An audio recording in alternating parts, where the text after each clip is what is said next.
Wa unwanud darsi, tajuk dia al-adadu at-tartibi. Al-adadu at-tartibi. Al-adad, apa makna al-adad? Ada siapa ingat lagi tajuk al-adad? Sebelum ni dah pernah belajar dah, al-adad.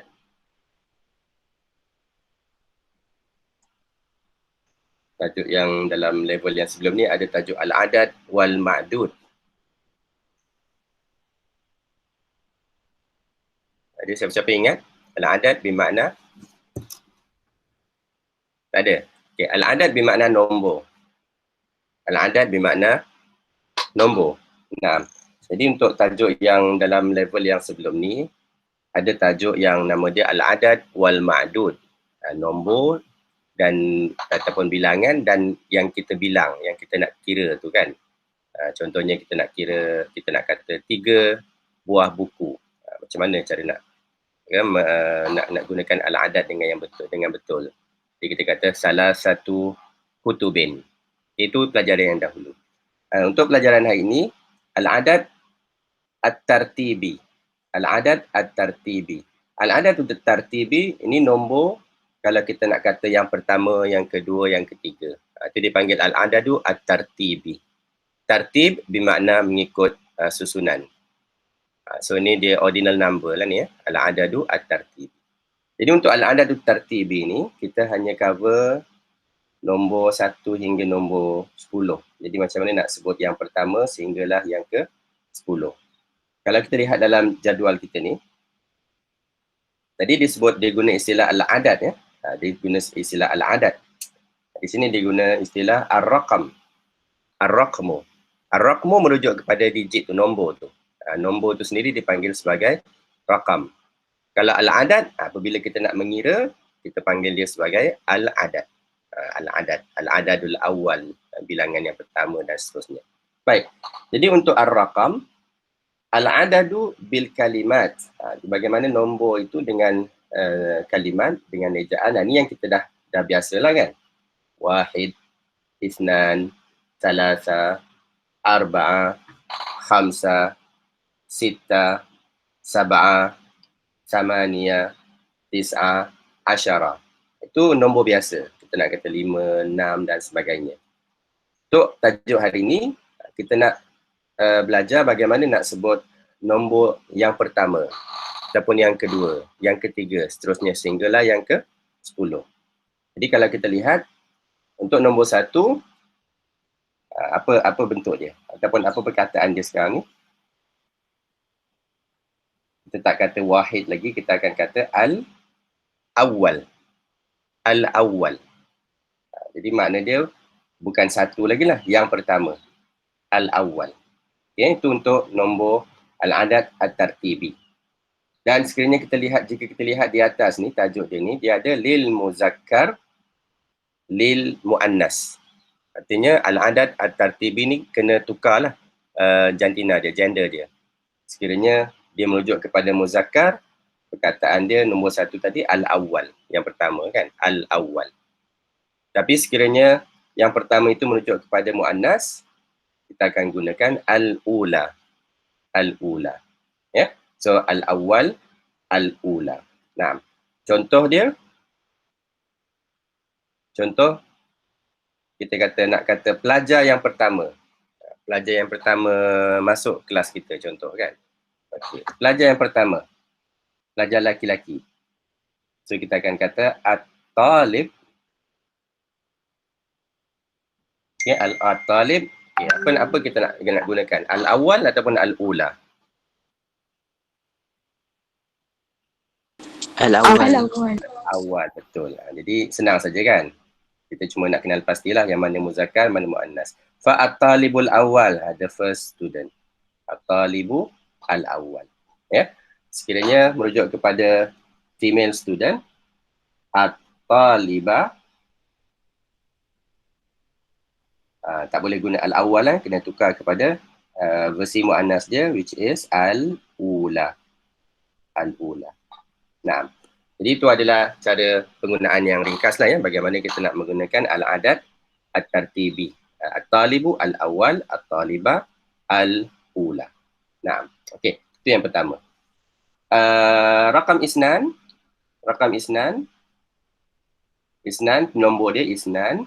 Yang kedua, dia akan bertukar kepada asani. Ya tu tak ada, ya tu baris mati ya. Asani yang kedua. Kalau merujuk kepada muannas, tambah sahaja ta marbutah. Yang lain ni dah senang dah. Sani, saniyah.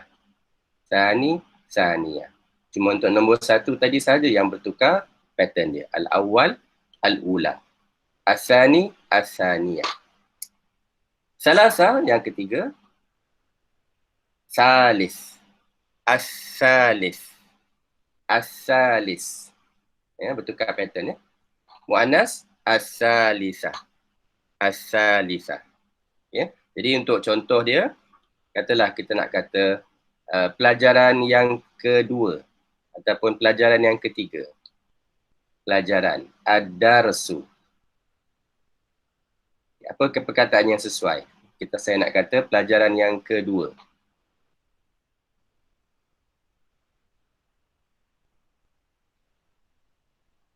Pelajaran yang kedua. Perkataan mana yang betul? Ad-darsu. Sani, betul. Ad-darsu sani. Ad-darsu sani ya, tanpa ada tak, na'am, sahih. Ad-darsu sani. Sekiranya saya nak kata kereta yang ketiga.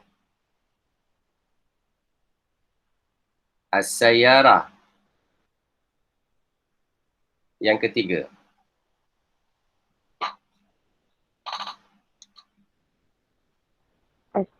As-salisah. Betul eh? Jadi as-sayyarah muannas, maka kita gunakanlah nombor yang muannas.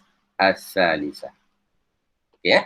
Jadi kita tak lagi guna nombor yang asal, salasa. Jangan kata as-sayyarah salasa, as-sayyarah isnan, as-sayyarah wahid. Tak boleh. Okay, kita kena tukar kepada bentuk yang al-awwal, as-sani ataupun as-salis tadi. Baik. Itu untuk nombor 1 hingga 3. Okay, yang lain semua lebih kurang sama. Nombor 4, rakam arba'ah. Yang keempat, ar-rabi'u. Rabi'. Ar-rabi'atu. Muannas dia yang keempat. Nah. Rakam khamsa. Al-khamis. Jadi kalau kita lihat pattern dia semua lebih kurang sama kan. Ada alif di tengah-tengah tu. Sani, salis, rabi', khamis. Itu pattern dia. Khamis. Kemudian sebelum hujung dia, sebelum huruf yang akhir tu dibariskan dengan bawah. Sani, salis, rabi', khamis sehinggalah akhirnya. Itu pattern dia. Khamsa, 5. Yang kelima, al-khamisu. Muannas dia al-khamisatu.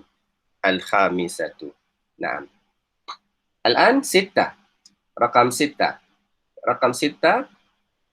Yang keenam, dia bertukar. Huruf dia bertukar sedikit. Daripada huruf ta tadi, bertukar kepada huruf dal. Jadi kita sebut as-sadisu. Bukan as-satisu, tidak.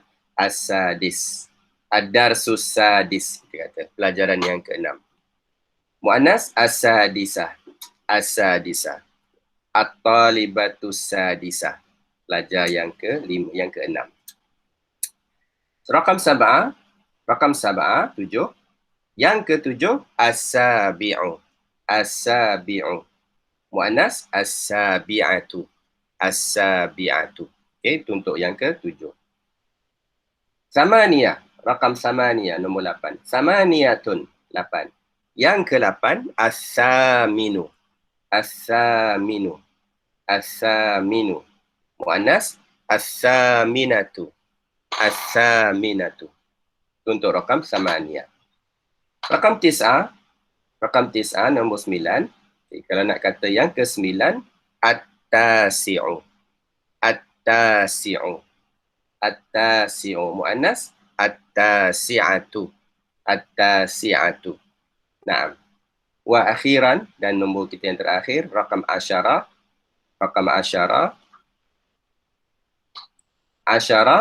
Nak kata yang ke-10, al-ashiru.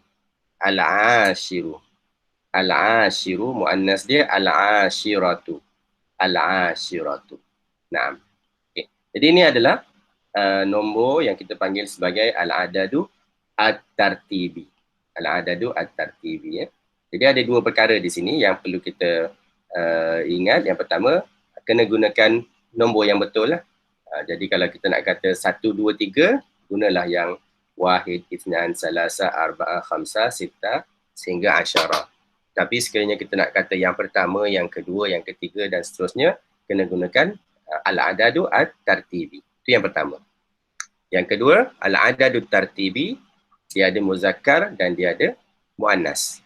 Pun kena gunakan pattern yang betul, ya, al-muzakkar wa al-muannas. Okey, itu dua perkara yang penting mengenai al-adad at-tartibi. Okay, setakat ni ada soalan tak?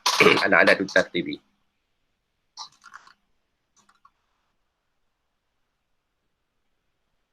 Ada soalan? Okey, tak ada, ya. Baik. Itu yang pertama, ya. Okey, seterusnya poin yang seterusnya adalah cara menggunakan al-adad at-tartibi. Kebiasaannya beginilah cara yang kita akan guna. Kebiasaannya, ya. Kita akan gabungkan dengan perkataan yang sesuatu dengan satu perkataan. Dan perkataan itu mesti berada sebelum nombor tadi, al-adad at-tartibi. Contoh nak kata pelajar yang pertama, at-talibu al-awwal. Kita tak kata al-awwal at-talib. Tidak, ya, terbalik. At-talib al-awwal. At-talibah al-ula. Pattern dia begitu. Itu mengenaan bagaimana nak menyambung. Kadang-kadang kita akan jumpa nombor al-adad tartibi ini digunakan tanpa ada perkataan sebelum dia. Tanpa merujuk kepada at-talib. Contohnya, saya buat ayat. Contohnya saya kata ja'a al-awwalu.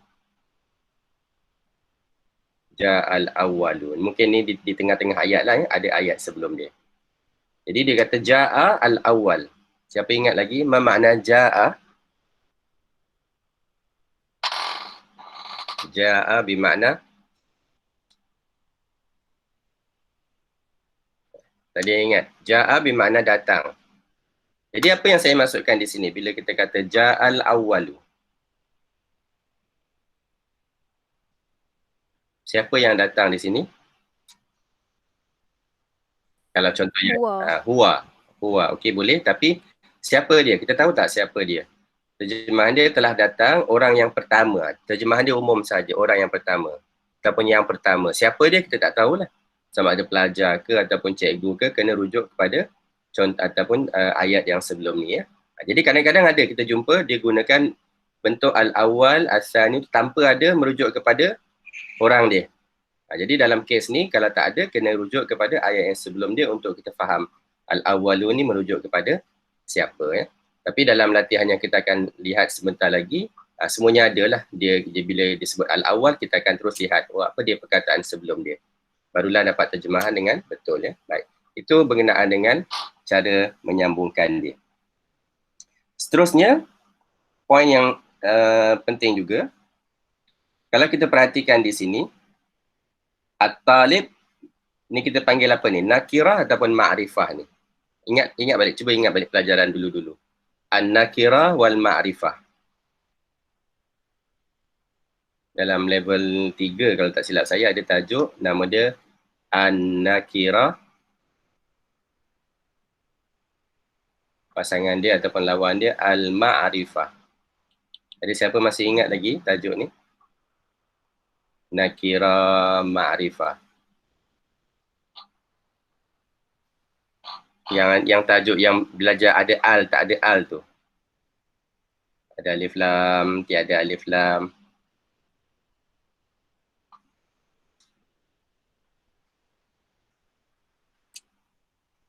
Jadi siapa masih ingat?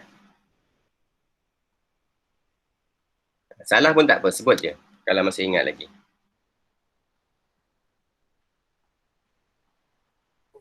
Mubtada wal khabar. Mubtada wal khabar. Mubtada wal khabar. Dalam tajuk mubtada wal khabar ada nakirah ma'rifah, betul. Tapi ini bukan merujuk kepada mubtada wal khabar. Tapi dalam mubtada wal khabar betul kita kena tahu apa dia ma'rifah, apa dia nakirah. Tapi apa dia nakirah ma'rifah ini? Perkataan contohnya, kalau saya kata waladun. Waladun. Satu lagi kita kata al-waladu. Apa beza dua perkataan ni? Walad dengan al-walad.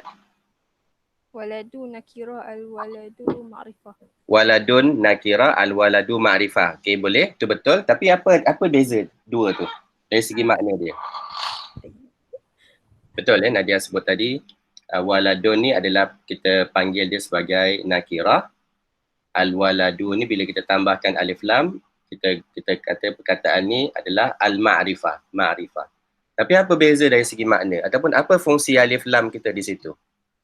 Satu jelas, satu tak jelas. Satu jelas, satu tak jelas. Jelas tak jelas tu maksudnya? Kata nama? Kata nama, dua-dua kata nama. Dua-dua adalah kata nama. Walad, budak. Kan? Budak lelaki. Al-waladu pun budak lelaki juga. Tapi macam Hajar kata tadi, satu jelas, satu tak jelas. Okey, itu adalah saya boleh bagi markah 5/10 lah. Tapi apa maksud dia jelas tak jelas tadi tu?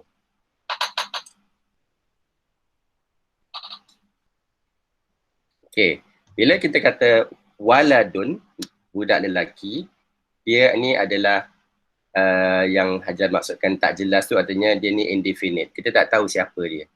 Budak lelaki yang mana satu tak tahu. Jadi terjemahan dia waladun, seorang budak lelaki, a boy. Budak tu siapa tak tahu. A boy lah. Contohnya saya kata kita buat ayat Ja'a waladun. Seorang budak lelaki telah datang. Siapa budak itu? Kita tak tahu. Jadi bila perkataan itu dalam bentuk yang kita tak tahu siapa dia ni, maka kita panggil dia sebagai nakirah. Jadi antara tandanya nakirah tu tidak ada alif lam. Itu nakirah ya. Ma'rifah lawan kepada nakirah, definite. Jadi artinya kita nak kata, kita kenal dah, kita tahu dah budak tu yang mana satu. Selalu terjemahan dia al-waladu kita boleh terjemah dengan makna budak itu, budak ini, budak tersebut. Artinya kita tahulah spesifik budak yang mana, the boy. Jadi macam mana nak kata the, dalam bahasa Arab kita tambahkan al-walad lah itu fungsi al. Jadi itu adalah beza antara perkataan walad dengan al-walad. Walad seorang budak, kita panggil perkataan ini sebagai nakirah. Nakirah. Dia kita tak tahu orang yang mana satu, indefinite. Tapi bila kita dah tahu budak itu, budak ini dan sebagainya, maka kita letakkanlah al. Perkataan itu bertukar kepada al-ma'rifah. Ma'rifah. Jadi nakirah ma'rifah ni istilah tata bahasa dia. Istilah tata bahasa merujuk kepada definite ataupun indefinite. Jadi untuk tajuk al-adad at-tartibi ni, sekiranya kita lihat contoh yang saya berikan tadi, at-talibu, ma'rifah ataupun nakirah. At-talibu, ma'rifah ataupun nakirah. Ma'rifah kan? Ma'rifah. Sebab ma'rifah, macam mana kita kenal ma'rifah? Ada al. Itu salah satu lah kalau kita rujuk balik kepada dalam pelajaran level 3 dulu, al-ma'rifah, dia ada beberapa tanda yang lain ya. Salah satunya adalah al. Jadi dalam pelajaran ini kita fokus pada al. At-talib.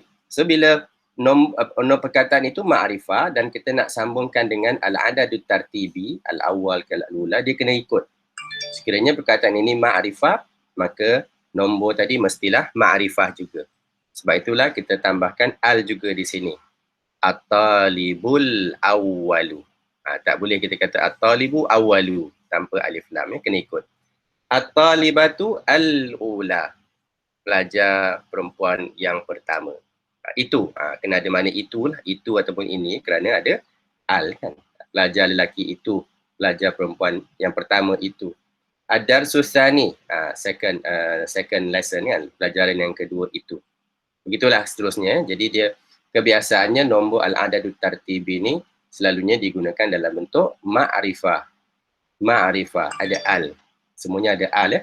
Kerana apa? Kerana bila kita kata yang pertama, yang kedua, kita merujuk kepada sesuatu perkataan orang ataupun benda yang memang kita dah tahu ataupun kita panggil sebagai ma'rifah.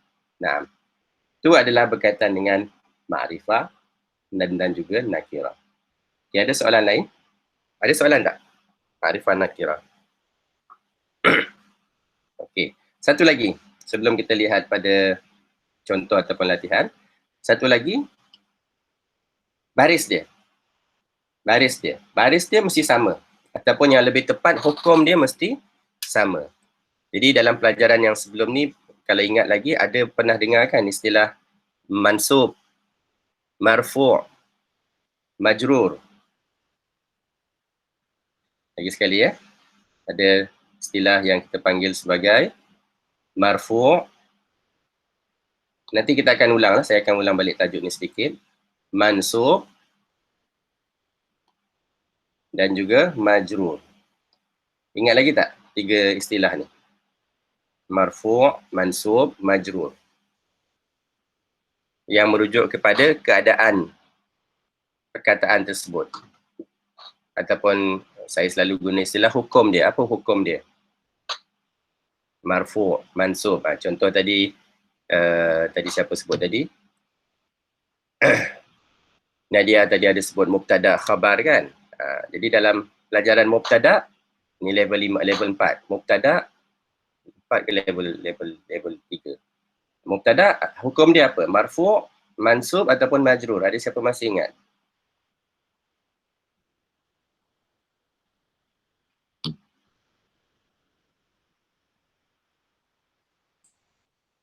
Kan ada tajuk inna. Inna wa akhawatuha, inna and its sisters. Apa berlaku kepada perkataan itu? Mansub ke majrur. Jadi itu semua adalah yang kita panggil sebagai hukum ya. Jadi marfu' ni merujuk kepada, nanti kita akan lihatlah marfu' ni apa tanda dia. Sama ada baris dia nak guna baris dhammah ke, baris fathah ke, baris kasrah ke. Itu semua nanti saya akan buat ulang kaji sedikit lah. Mansub, sekiranya marfu', baris yang kita akan selalu lihat adalah baris dhammah, baris depan. Mansub, selalunya adalah baris fathah, baris atas. Majrur, selalunya adalah baris kasrah, baris bawah. Jadi apabila kita bina ayat, setiap ayat itu, setiap perkataan di dalam ayat itu dia akan ada hukum dia tersendiri. Mengikut tajuk-tajuk grammar yang kita dah pelajari itulah ya. Jadi dalam contoh ni, hukum dia marfu'. Kita andaikan dia ni marfu', maka nombor itu pun mesti dihukumkan dengan hukum yang sama. Marfu' juga. At-talibu, kita akan baca al-awwalu. Tak boleh tukar at-talibu al-awwala ataupun at-talibu al-awwali. Dia mesti ikut, mesti sama ya. Hukum dia sama. Jadi kalau dalam contoh lain nanti, sekiranya kita sekiranya perkataan at-talib itu bertukar kepada at-talibah, al-awwalu akan bertukar juga menjadi al-awwala. Itu pun kita akan lihat nanti dalam contoh. At-talibah al-awwala. Dan sekiranya at-talib itu bertukar kepada baris kasrah, majrur, at-talibi, maka al-awwal itu pun akan bertukar kepada al-awwali. Ya. Ini adalah antara hukum yang terlibat lah ya, di dalam penggunaan al-adadu at-tartib. Tapi untuk pelajaran ni kita tak fokus sangatlah kepada tajuk yang 3 ni. Ini cuma untuk membantu nak memahami dalam contoh-contoh yang seterusnya kenapa baris itu bertukar ya. Baik. Okey. Al-an nantaqilu ilal amsilah. Sekarang kita lihat kepada contoh penggunaan al-adad at-tartibi di dalam ayat, dan dalam masa yang sama cuba perhatikan elemen-elemen yang kita dah lihat sebentar tadi. Muzakkar, muannas, ma'rifah, nakirah, dan juga yang kita kata sebagai baris tadi kan, marfu', mansub, majrur. Kita nak lihat. Baik, contoh yang pertama, al-misalul awal, al-majmu'ah al-alif. Kumpulan yang pertama, alif. Indi arba'atu buyutin. Indi arba'atu buyutin. Okay, ma makna al-jumlah? Ma makna indi arba'atu buyut?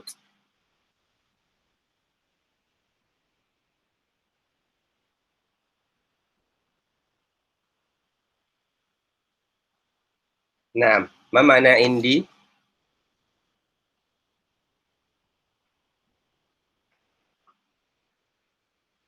Tak ada ingat, indi. Bilangan kot. Bilangan? Oh. Indi bukan bilangan. Indi daripada perkataan inda. Dari perkataan inda. Dan ya tu adalah dhamir saya. Jadi boleh kata indi, indahu, indaha, indaka. Okey. Ni kalau kita nak kata mempunyai, ada. Nak kata saya ada, awak ada, mereka ada, dia ada, kita gunakan kalimah inda. Inda. Jadi bila nak kata saya ada, inda, indi lah. Kerana baris yang sesuai dengan huruf ya tu adalah baris bawah. Dia ada, indahu. Indahu. Dia ada untuk perempuan, indaha.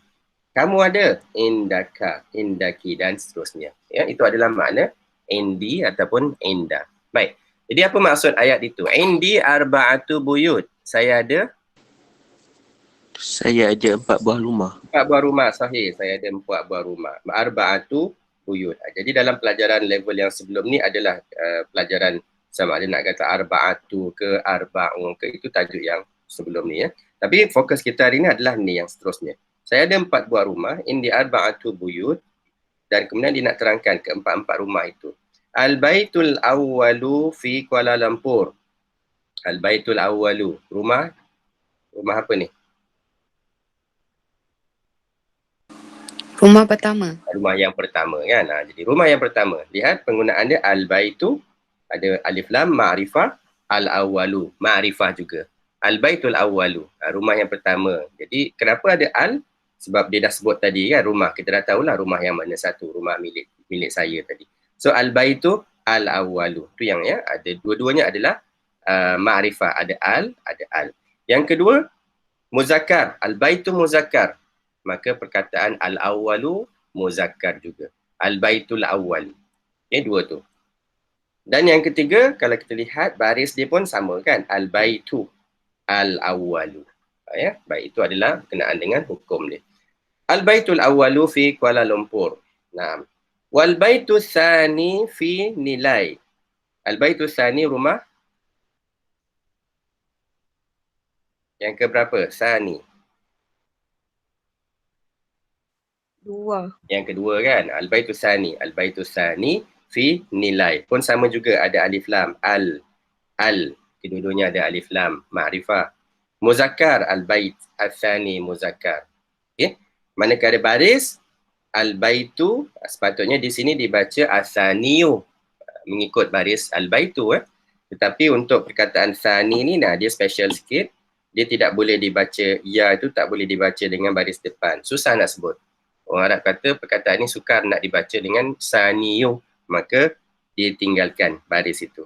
Sebab itulah kita tak baca saniyu, kita just baca al-baitu as-sani. Untuk nombor 2 saja yang tidak ada baris.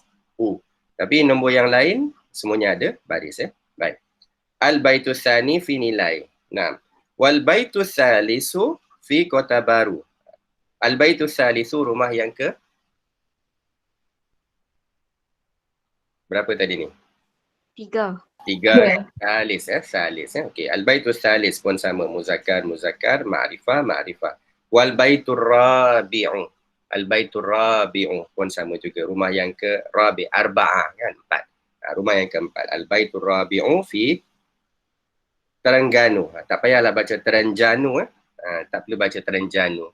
Kerana huruf jim ni mewakili huruf G lah. Orang Arab ni dia tak ada yang kita belajar dalam alfabet dia tu, tidak ada bunyi ga, tak ada kan. Ga tu Jawi adalah ga. Tapi Arab dia tak ada ga. Ni Jawi kan. Arab dia tak ada ga. Jadi macam mana nak bunyikan Terengganu ga tu, ada 2 kaedah, ada 2 huruf yang dia akan gunakan. Huruf yang pertama dia akan gunakan huruf jim. Ini yang selalu kita jumpa. Terengganu kan. Tapi kalau orang Arab dia tak akan baca Terengganu, dia akan baca Terengganu.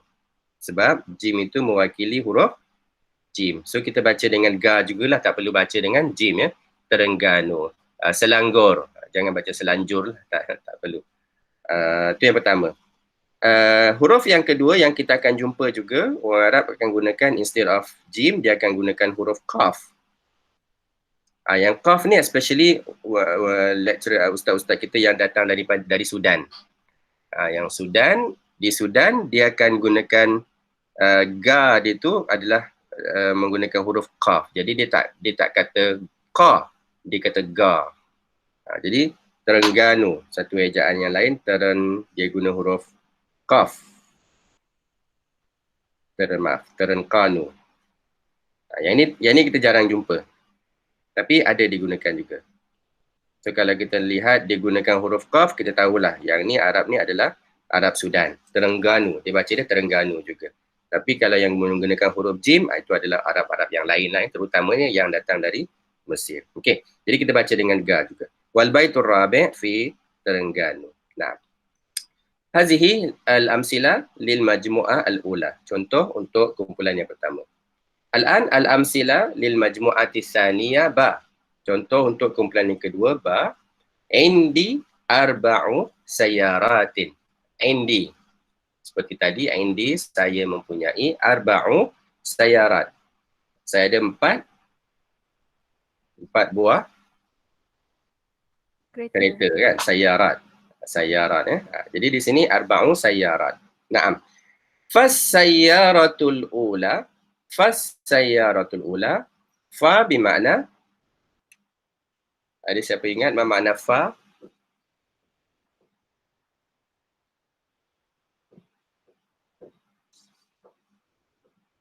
Selalunya bila kita jumpa fa kan dalam ayat dia ada fa. Dalam Quran pun banyak fa. Apa makna fa? Okay, selalunya fa diterjemah dengan makna maka. Tapi dalam setengah-setengah ayat kita tak perlu terjemah dengan makna maka, kita terjemah dengan makna dan juga. Dan ataupun kadang-kadang tak diterjemah langsung, fa tidak diterjemah. So indi arba'u sayyarat, as-sayyaratul ula, kereta yang pertama, apa brand dia ni?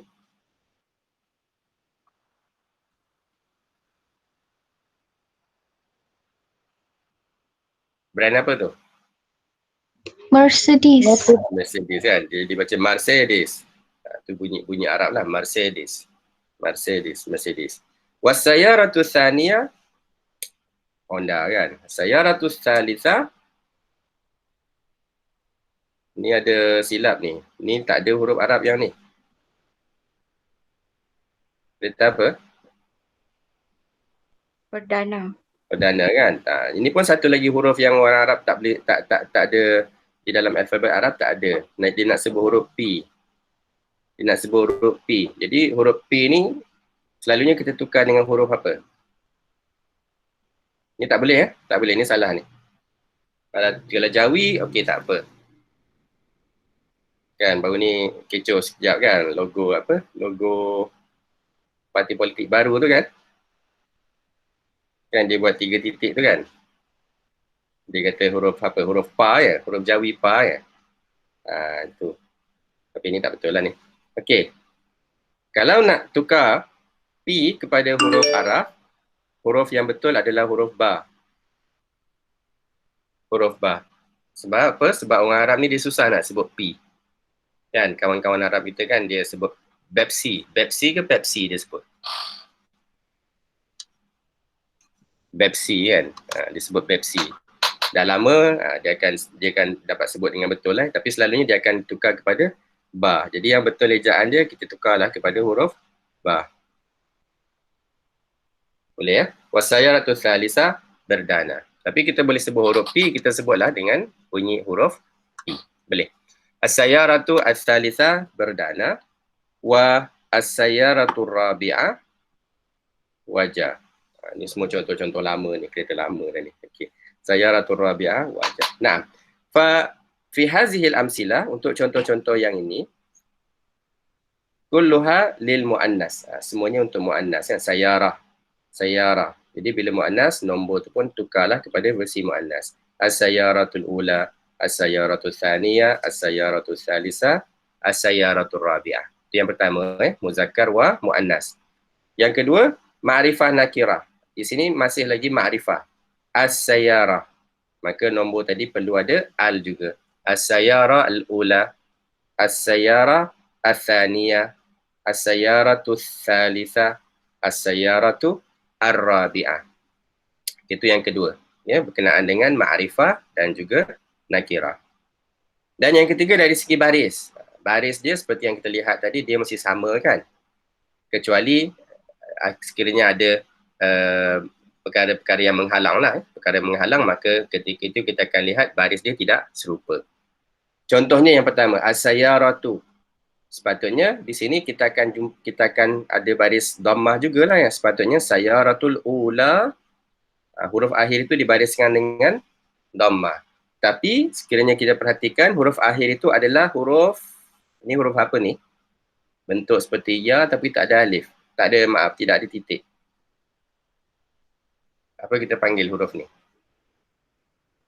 Ya, Nadia, nah. Alif.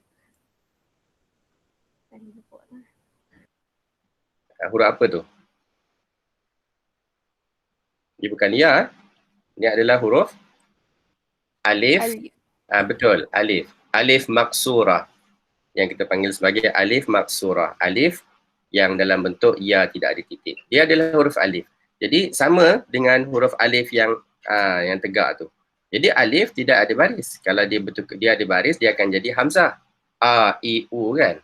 Maka di sini bukannya hamzah, dia adalah alif, maka tidak boleh ada baris. Sebab itulah baris di sini tidak wujud. Kalau ada baris tak boleh nak baca. Ula, nak baca apa? Ula, susah kan? Maka baris itu tidak ada. Baik, itu yang pertama. Sayyaratul ula. Tapi untuk contoh yang seterusnya, kita lihat baris dia sama. As-sayyaratu thaniyatu. Sekiranya di sini sayyarata, dia akan bertukar kepada saniyata. As-sayyaratu thalithatu. Sayyaratu ar-rabi'atu. Jadi itu adalah contoh al-amsila li al-muzakkar wal muannas. Okay, al-muzakkar wal muannas.